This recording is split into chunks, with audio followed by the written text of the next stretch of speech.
Welcome to the commentary booth where we watch and you guessed it, commentate on the week that was in movies and TV.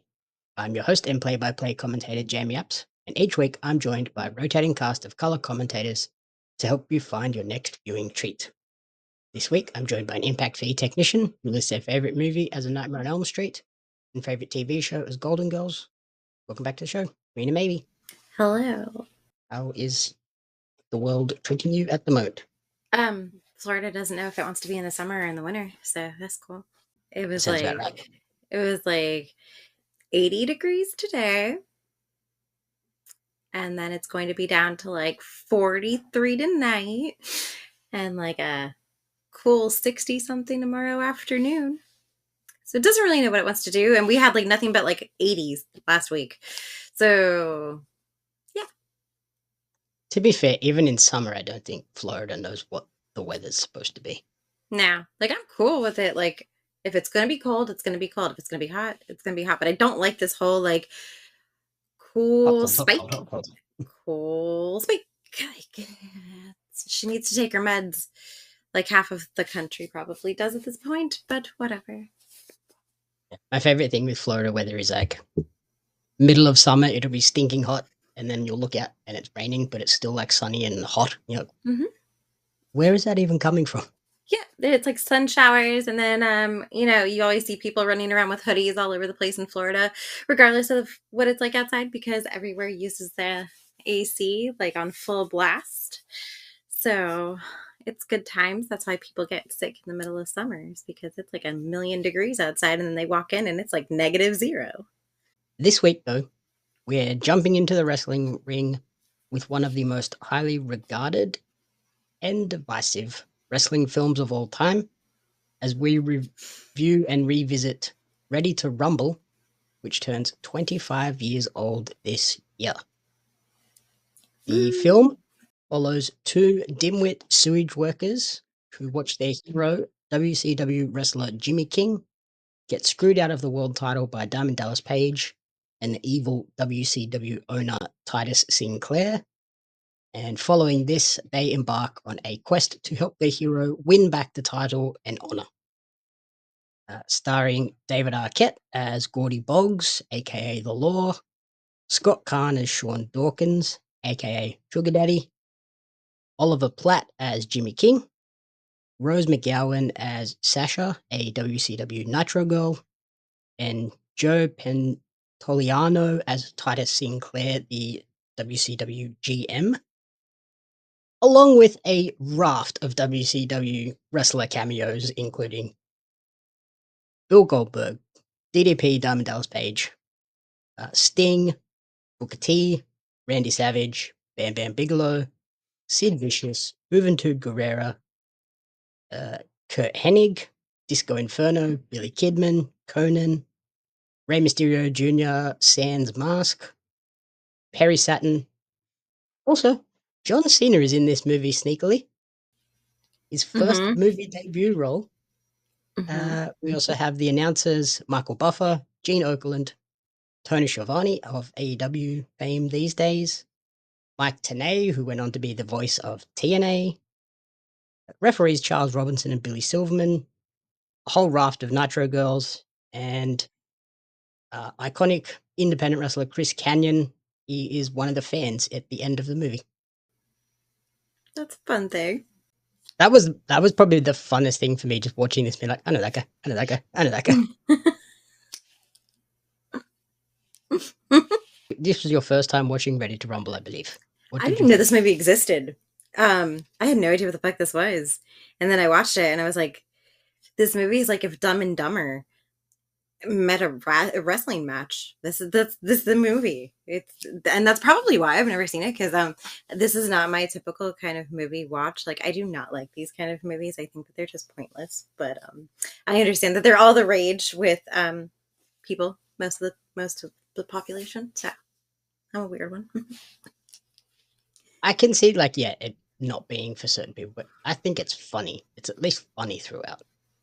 You also think South Park is funny. South Park is hilarious. Yeah, well, it's agree to disagree kind of moment. Yeah. Anyway, yeah, whatever. I recognized a bunch of people in it, so that was a plus for me.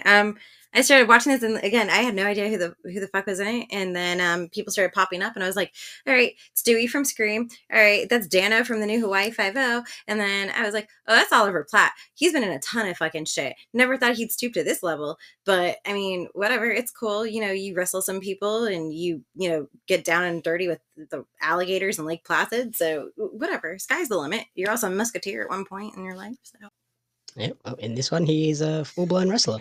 yeah, yeah. It's it was a lot to take in. I'll put it that way. It's definitely a you movie. This Yes. is definitely a you movie. What did you think of David Arquette in this movie? He's literally Dewey, like in the first Scream Dewey, where he's like all nervous and like yeah, reporting for duty, sir, kind of moments. And that's literally what was going through my head the whole time. Yeah, it's like kind of a little bit slow, a little bit like very autistic, I think. Yeah, And he's yeah, definitely on the just spectrum. yeah, like that. So he had a stunt double for this one. Shane Helms, aka the Hurricane, was his stunt double. Uh, Scott Caan, who is Sean Dawkins, a, who is Gordy Boggs' like best friend, goes on Yep. this journey with him. He did all of his own stunts. Okay. Oliver Platt, his stunt double was Chris Canyon, the independent wrestler. And then Joe Pantoliano was his character is basically Eric Bischoff. Mm-hmm. And the original plan was for this to actually be Eric Bischoff because this movie was funded by WCW, Mm-hmm. which is why it is so heavily Makes incorporating their sense. shows and like it's not like WXW or something like a pretend wrestling company. Like it's Yeah. a well-known company. Yeah. And yeah, it was meant to be a caricature of Eric Bischoff, played by Eric Bischoff, but he got fired by WCW just before they started filming. Womp womp. I was wondering why this movie was so heavily like when I was watching it, I was like, wow, they must have paid a ton of money to WCW to like be able to like use their shit and like licensing issues must have been a nightmare. And now that you say it was funded by them, I was like, ah, never mind. That makes a ton of fucking sense now. Like, I get it. Yeah, I think it was like WCW's like last dying attempts to stay relevant because Relevant. they'd come from 83 weeks in a row of having higher ratings than WWF at the time. Mm-hmm. So they were on top of the world, and then they just slowly, the Attitude Era began in WWE and Yeah. like kind of saw the scales shift again, and then WCW just went down, down, down, down, down, down, down. Yeah. Bye. Uh, and Rose McGowan in this as a WCW Nitro girl. She has openly admitted that she hated this movie and didn't want to be in it at all, and eventually just gave in after throwing the script in the trash 3 times. It's so funny because it was funny to me to see her because when I saw her, I was like, her and David Arquette were both in Scream together. And it's just so funny to see them like on screen again. And they're so young. Like this must have like you said it's 25 years old. So it's 2000. around the time that Scream was coming out, I think, or like right they probably were close to it. Yeah, I think it's So like a year after or something. yeah, so I was like, this is funny to just see them both interacting like that. But God, I was so happy that she got what she deserved in this movie, which was really funny. But she was annoying. Like I don't think her character is honestly necessary. I think she was just kind of thrown in there to be like, oh yeah, hey, look, we have a chick in one of the side roles because Yeah. equality, and it's not just a male movie. I don't know. And I think her saying that she openly hated the movie too, I think you can kind of see that in her performance. She's kind of just there, Yeah, going she through the doesn't really motions. She care. doesn't do anything crazy special.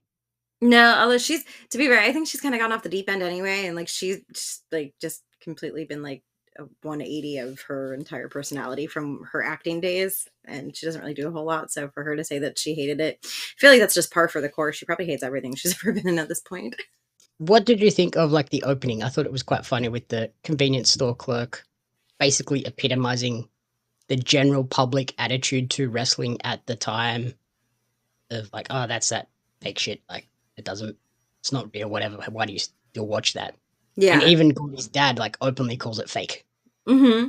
Yeah, it's really funny because that's still like a general consensus when you talk to people who are not like involved in the community. That is the general consensus, and it has always been kind of like a stigma, like, oh, why would you watch that? It's so fake and it's so staged and stuff like that. And it's like, yeah, but again, like people watch soap operas and all that's fucking staged and shit like that. It's literally just a man's version of a soap opera at that point, like an evening time soap opera and whatever. So I find it so funny that things have not changed all that much, honestly. Like you still have people that are just hardcore, like, no, wrestling's the best thing to ever be, and you don't know what you're talking about. It's definitely not staged. They definitely feel like that, like outside of the ring, like it's all real. And then you have other people who are like, you're fucking dumb. Yeah, like the Gordy and Sean characters are those people. Like they're totally oblivious, unable to differentiate between the real stuff, the work and the shoot side of wrestling, and Yeah. like they just fall and believe everything. But yeah, my retort to anyone that was like, "Oh, why do you watch wrestling? It's fake." I'm like, "You watch movies." Hmm. It's all a show. I mean, And like none of it's real. in movies, probably 99% of the actors don't do any of their own stunts. So at Right. least these guys are taking their own bumps and doing crazy things themselves. Yeah, and honestly, like I mean, I give them more credit just because it is, regardless if they're acting or not. I mean, they're still taking bumps, they're still getting injured. Like you can see people getting injured like on a daily basis, and they don't even have to be in the ring for it. It's just training per se is rigorous training. So, I mean, if anything, they're probably more in shape and more like involved than actors and actresses with some of their roles. Yeah, I always look at it like they are incredible athletes on one Yeah, side, but then they also have to be pretty solid actors at the same time. Like it's not yeah, one side of your brain or the other. It's they're combining both sides of your brain, which is very unusual for people to be able to do. yeah, 100%. And this movie also gives you like a bit of a glimpse into that side of wrestling being not 100% real, with Yeah, the opening of the movie with Jimmy King character preparing for his match. yeah, And we see the booking meeting between Jimmy King and DDP and the Joe Pantoliano character sort of discussing what the outcome's going to be, who's going to do what, how it's going to finish. And it gives you an idea into, oh, these matches are planned out. They're not just on the fly. But then it also, it's kind of a shot at the infamous Montreal Screwjob as well, mm-hmm. because Jimmy King goes into this match thinking, oh yeah, I'm winning. That's fine. Totally normal. But Right. then you see the Pantaleano character and DDP have a conversation after after Jimmy leaves, of like, Yeah, just you beat him no matter what. You have to yeah. beat him, and that's what Vince and Sean did to Bret Hart, and Bret Hart's Yeah. still very pissed off about it to this day. Yeah, I feel like that's just such a unfortunate it was like an unfortunate path to take in like the real life world. Like when you do something so sinister kind of and just kind of want to go off your own rails and shit, I think it's kind of fucked up, but it happened and here we are. And it's also things like this that I feel led to WCW's downfall. Like they were stuck in the NWO was the thing, and they just did that over and over again. But then they were still like taking shots at WWE with stuff like this movie of like, oh yeah, we're gonna like make this whole thing about the Montreal Screwjob, and wrestling fans will get it, but no one else will understand it. Yeah. It's like, okay, it's not great, not great planning. No, it's not. And now you see it happen, more frequently, like on TV between different companies and stuff like that just take cheap shots at each other for no fucking reason. Philip um Brooks, be- I'm looking at you. yeah, because we just can't be adults and be happy for each other. We just gotta stir the fucking pot, and which is crazy because at the end of the day, people like fans and stuff like that, they're the ones who make the company, and so without them y'all be fucked. But you still want to be petty, and then in turn you have people that are just so like these guys that are in this movie, they're so wrapped up in this world thinking that it's real that they go with it, and they're just like, oh, you don't know what you're talking about. That's not a jab. Bitch, yes, it is. It's a jab. Stop it. Are you a trading card collector or a fan of Australian pro wrestling? If so, you're not going to want to miss out on the limited edition Australian wrestling cards. Each set includes 50 packs of 10 cards, including some of the country's top wrestling talents like Robbie Eagles, Shane Haste, Madison Eagles, Hartley Jackson, and they have Shaza McKenzie listed, although she is not a favorite. The velocities, and a lot more. There's wrestlers, referees, announcers, commentators that are featured, giving you a full appreciation of the Australian independent scene. The cards sold out a lot faster because cards are hot right now, as I'm sure Jeremy Lambert will tell you. But you can order your Australian wrestling cards now at Pario Magazine. That's PARIO magazine.com.au/AUS WRES cards. Follow Australian Wrestling Cards on social media at AusResCards for updates. Join the hundreds of fans who have already discovered the excitement of Australian wrestling cards. There are a few things in this movie that really cement it in the year of 2000. Yes. The punk and rock soundtrack, awesome. It is my era of music. Mm-hmm.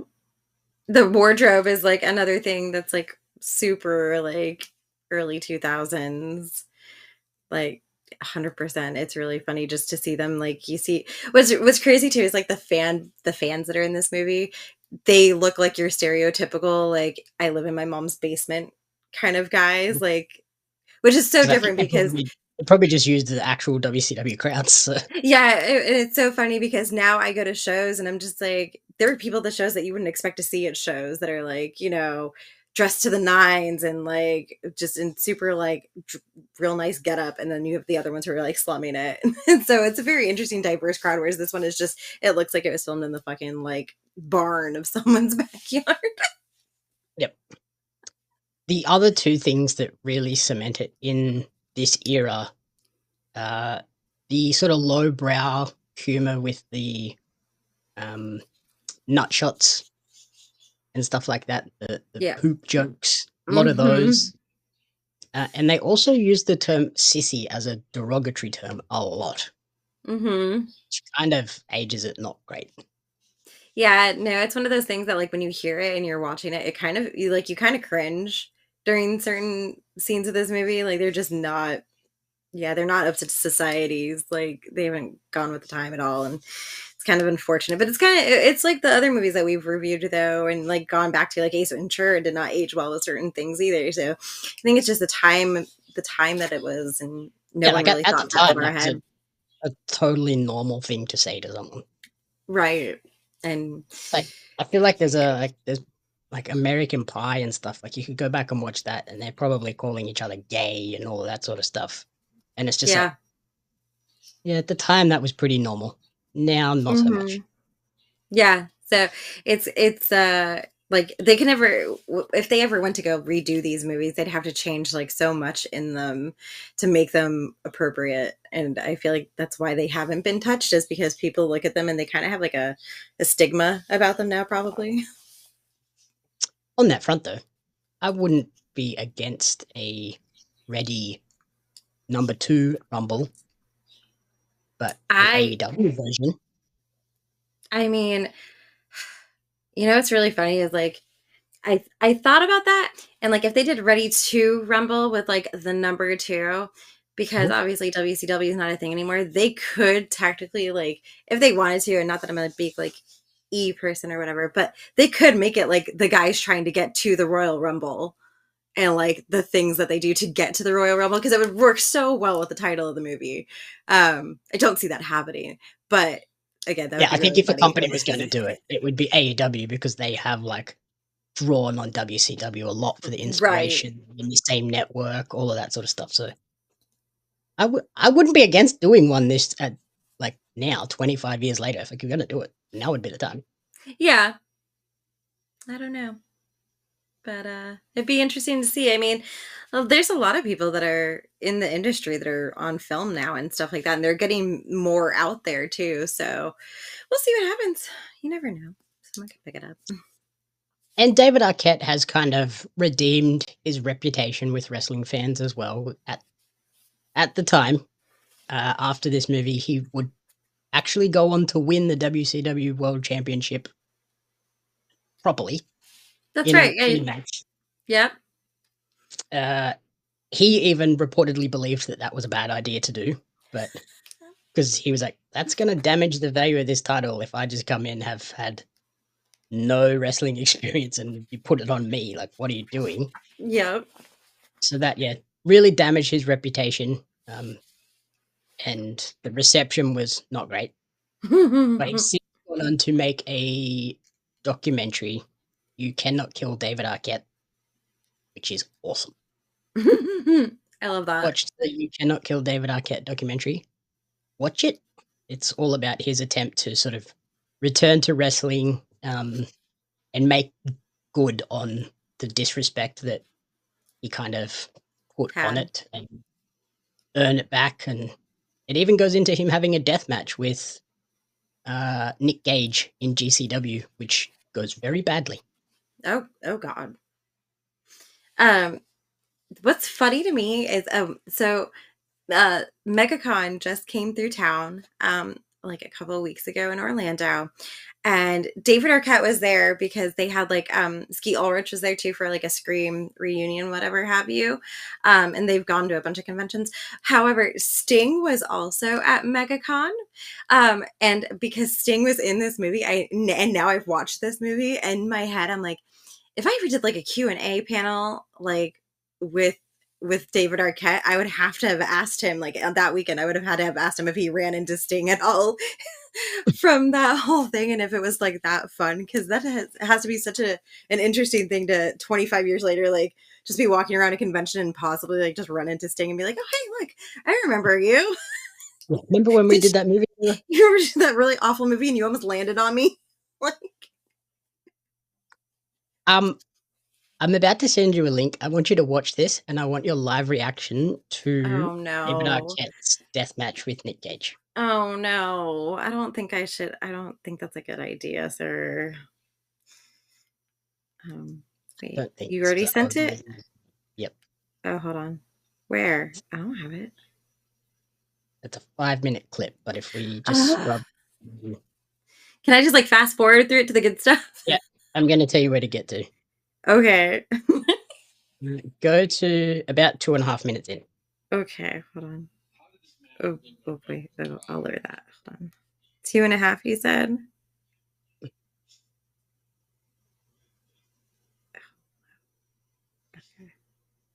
Okay.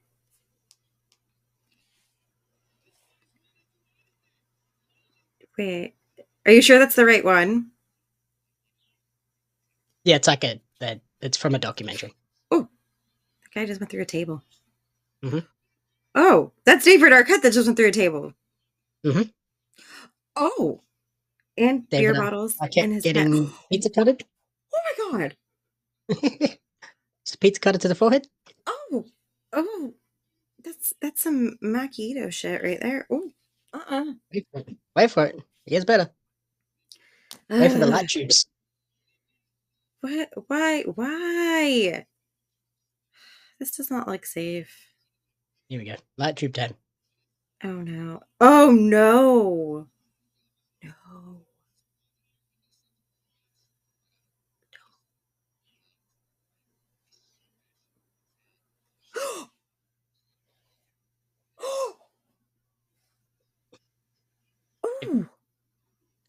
It could have been real bad. Oh It was my close. god! It was quite bad, but it could have been much, much worse. I thought the angle that was at, I thought it was like sticking out of his head. Oh my god! He was jabbing it into his head, but then obviously David wasn't prepared for that and tried to fight back. And as he did that, the tube has gone and nicked his neck, and I was like, "Oh, Jesus!" Yeah. So, yeah. That earned his respect back. Everyone was like, "Okay, yeah, Jesus, you did it. Yeah, that's insane. Like, You're good now." absolutely insane. To be fair, that company has some crazy fucking matches. Like absolutely. Hello. Sorry, my dog just went a little wonky. Yeah, no, I didn't ever expect to see David Arquette getting his head sliced with a pizza cutter. Mhm. It just being like totally like, oh yeah, whatever. Yeah, so that clip is from the Vice documentary Dark Side of the Ring. But yeah, if you just want to watch the You Cannot Kill David Arquette documentary, Yes. absolutely worth it. Very good. I feel like that's accurate though too, because like he literally, I've never seen a movie where he dies. So that title is accurate. Okay, I lied. Scream, he dies, but whatever. For the most part, he survives. So that Yes, title is Jesus. very fitting. That title is very fitting because there's moments where you think he's dead and then he's not dead. So the fact Yeah. that like that just ties in with his whole movie career is really funny to me. Yeah, so he won the WCW Championship, eventually lost it in the main event of Slamboree, which involved the 3-tier cage match that we see in this movie. He was against DDP and the guitar man, Jeff Jarrett, Wee woo, wee woo. which ended when when Arquette turned on DDP and allowed Jarrett to win the title. Huh. Yeah. But because he obviously wasn't a fan of like, I don't want to win this title, I don't want to be a main character on this show, all of the money he was paid by WCW, he donated it to the families of uh, Owen Hart, Brian Pillman, and Brian Hildebrand, who had recently passed away. Oh, He nice. also donated to Darren Drozdov, who had been paralyzed following an accident in the ring the year before. Oof. Gosh. So, That's so interesting that David Arquette was such like so involved with wrestling. Like I would have never taken him for like a wrestling person. And so to know that he like went further with that after this movie is just so fun to me. yeah, like this movie was absolutely his intro to it, and then he just fell in love with it. Like, I guess he saw the acting side of it as well. I was like, oh, Mm-hmm. this is kind of what I do, but a little just bit more crazy Yeah. Like and imagine live. if David imagine if No he second went takes on in that. wrestling. Yeah, like could you picture him like doing professional wrestling instead of acting? Like how insane of a career that change that would have been like for Mhm. him because he's not huge by any means. So like it would have been really I don't know, that'd be so strange. Well, Yep. that's mind-boggling. Uh, I mentioned the triple cage that we see in this match. What did you think of the triple cage style of match? Well, I asked you when we were watching this if that was actually a real thing because Mm-hmm. it looks extremely dangerous. And Mm-hmm. the cage matches that I have seen have never been like that. I've watched them on TV, but I've never seen a triple cage match. And so, Yeah, we've seen in AEW they've done the 2 cages, mhm, but and not like, I can redo it now too as well. The double cage. yeah, but they've never like stacked them that Yeah, they're high. normally side by side, not stacked. Yeah. Yeah. So that was very concerning when I was watching that. Because in my head, I just envisioned like the cage matches I've seen where people have like swan dived off of the cages. And Mm-hmm. I'm like, you Or couldn't the do Mick that in Foley a spot where you movie. get slammed through the roof of the cage and go down and almost die. Yeah, and to be slammed down through three of them is just it seemed a bit far fetched for me, and I thought it was like Hollywood magic. And then you were like, oh no, that was a real thing. They did that. So that's yeah, that's kind of an uneasy feeling to know that people actually did participate in a three stacked cage match. Yep. Yeah, WCW used the triple cage twice. So Hmm. they used it in the pay-per-view Slamboree in the year 2000, and then in September of the same year on a random Monday Nitro, they did the War Games match, but it was the 3-tier cage instead of the 2 side-by-side cages. Because that's a normal Nitro episode right there. Yeah, it's a very AEW booking plan. Let's just randomly chuck this crazy-ass match on a regular TV. Oh, you guys are just in time for the random street match that we're gonna have, like street fight, all balls to the walls kind of shit. Don't worry about it. Oh yeah, you want a cage match? We got you, no problem. I feel like AEW could maybe revive the triple cage match, and Don't say that. I think as long as you made it more like a Hell in a Cell type cage where you can't like get out of it, Mm-hmm. you're restricted inside of it. Yeah. That would make it a little bit safer. Like, I think the danger comes when you get to the top and go out of the cage, and then you're on the outside.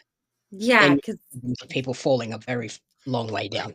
yeah, I was gonna say, and there's no way to like safely land something that high. Like when you get to a certain level in the air, there is no like safe landing on that. You can attempt to land and not have it hurt as badly, but you're probably gonna end up with like cracked ribs or like a broken arm or something like that. It's just guaranteed that it's gonna be a bad day, no matter how hard you try to prepare for it.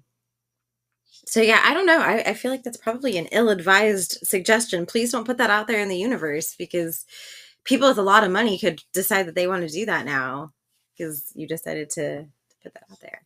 Maybe just a 2 cage. We don't, maybe not 3.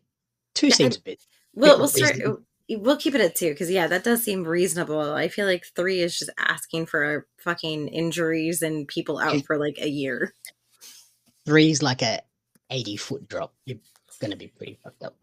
Yeah, like we're just starting to get our roster back. Everybody's coming back from like being out on medical. Can we not put them back out there? Fun fact, there was an alternative ending pitched for this film.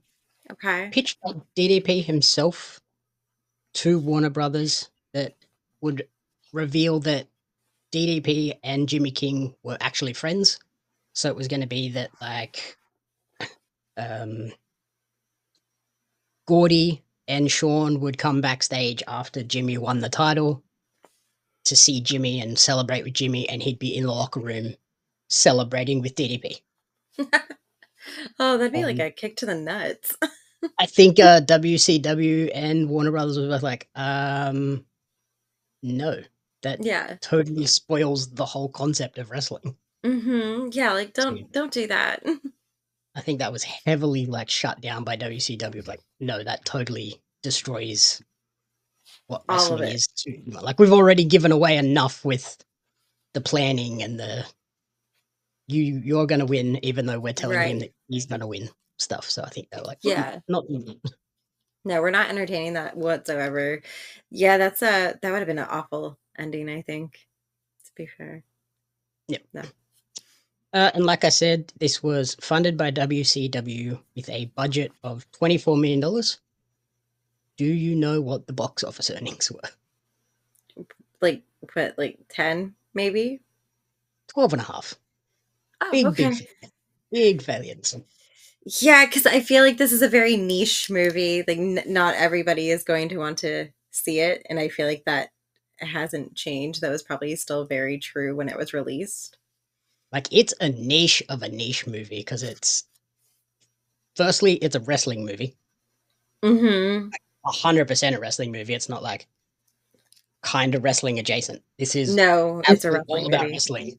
Yeah. But then it's like the Dumb and Dumber, lowbrow, silly humor comedy wrestling movie. Yeah. So it's like you've already cut your audience by a big chunk, and then you're cutting it within that to an even smaller chunk. So yeah, really not surprising this failed. No, it's a shame, but I mean, it's kind of like, I guess it's kind of a cult classic in the wrestling community for the most part. Like, if you ask anybody what their favorite wrestling movie is, this one is like nearly always top 1 tier. or 2. Yeah, I was gonna say because I feel like that would be where this would stick. Like, there's not like a lot of people who aren't actively watching wrestling or aren't familiar with wrestling who would want to see this movie probably, or who would go out of their way and be like, oh, hey, look at this. Because for me, like, I had never heard of it, and I think I found it on Tubi. So it's like on the free streaming services, and I feel like that's where it kind of goes to die. Like, when I think of wrestling movies, there are 3 movies that come to mind now, and one of them only just came out last year. Yeah, Iron Claw's the top one. So you've got Ready to Rumble, The Wrestler, and Iron Claw. Yeah. But they're like the top wrestling movies that first pop into mind. Yeah, because there's not like a ton of wrestling-esque movies. Like, what's that? Fighting with Family or whatever? That one's about Saraya or whatever and her family. Yep. I almost forgot about that one, but there's that one. And it's pretty decent. Yeah, there's like a couple of them out there, but it's not a very common genre that gets film time for the most part. Yeah, our recent episode for Dark Match, it's way down there. Yeah, Dark Match is bad. It's at the very, very bottom of that list, I think. Yeah. I would probably watch this movie over Dark Match if I had to rewatch any of them, and that's saying something. Yeah. The last few bits of trivia that I had down: Jimmy King, Titus Sinclair, and Sasha are the only WCW personalities that are totally fictional and made up for this film. Everyone else, actual WCW employees. Yeah, I love seeing Rey Mysterio without the mask and just saying to you, "Hey, do you recognize that guy?" And you're like, "Oh." Like, yeah, that's Rey Hmm. Mysterio when he was in Yeah, WCW not wearing a mask. yeah, that was very strange for me. It was really funny when we were messaging and you were like, "That guy sounds like Tony Schiavone," and I was like, "That is Tony Schiavone." I was like, "I know his voice anywhere." And like when Sting popped out, all I heard was like, "It's Sting," and I'm like, "That's fucking Schiavone right there. He's the only one who says it like that." Like, Yeah, he's a very young Tony Schiavone. He yeah, looks very, very different, but so that weird. voice is iconic.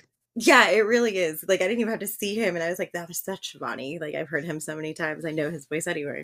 So that was really fun to do and see that, see how many people were actually in this movie. And then because I'm not as involved in the wrestling community, like my wrestling history is I grew up watching wrestling when it was WWF and it transitioned to the E.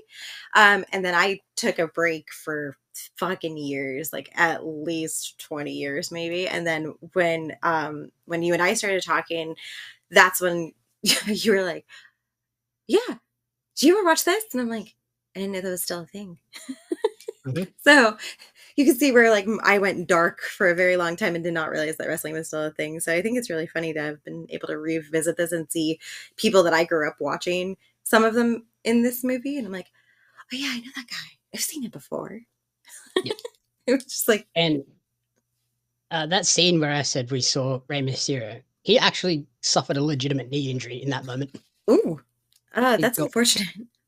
he got actually hurt. I love it's one that you have to like really focus in on to see. The John Cena cameo is pretty funny. It's like when they're at the gym training, he's just a guy in the background with his old, like squared off haircut, Oh yeah, like, blonde, the yep, prototype guy. But yep, oh, that's John Cena in the background. that's funny as shit. It's the only time you can actually Kind see of him funny on that TV. that's his debut Hollywood role. Yeah, that's nut. And you're just like a side guy. And Goldberg to be in this is so funny to me too, to see that because he doesn't look any different. Nope, I swear to God, Goldberg does not age. He just nope. he stays exactly the same. It's got to be the bald head or something like that. Like once you go Yeah. bald, like you just don't age or something. I don't know. Um, it was really weird because I was like, "Are you sure it came out 25 years ago?" Like, pretty sure he looks just like that. Mhm. Also, the WCW World Title in this is a replica. It's not the exact belt from the company.